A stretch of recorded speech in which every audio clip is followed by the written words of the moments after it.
Randy Powell here, and today I want to talk to you guys about leveraging debt. Welcome back to Money Mondays. So we've been taught to think that debt, no matter what it is a bad thing. But in reality, there's good debt and there's bad debt. So bad debt in the typical sense is your consumer spending.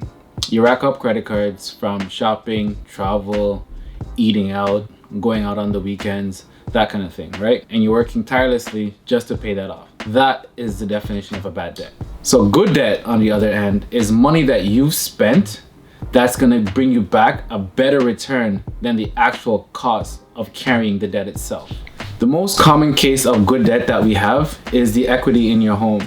Any savvy investor will tell you money sitting down, money in your bank account, or the equity in your home not doing anything is actually not serving you any good at all. If you're like me and you have immigrant parents who are so focused on working just to pay off their mortgage, you know it's like pulling teeth just to get them to use the equity in their home.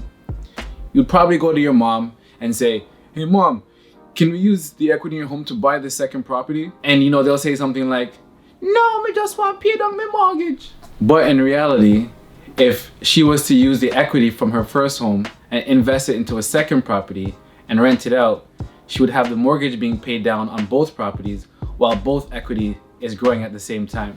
Your credit card can actually be used as good debt. Have you ever tried calling your credit card company and asking them to lower the interest rate? You should give it a shot. I actually called mine. Most of us have a credit card rate of about 20% annual interest. I was able to get mine down to about 11%. The only thing that they said to me was, we'll increase the annual renewal fee, I don't know, maybe by $100 or something like that. Prime example, you guys know I flip homes. So last year, I actually flipped a house without using any cash of my own. So I got the down payment from a line of credit from one of my previous homes. I took my credit card and I financed all of the renovations, paid the contractors, paid for supplies, everything, all on my credit card. I flipped the house, sold it for a profit.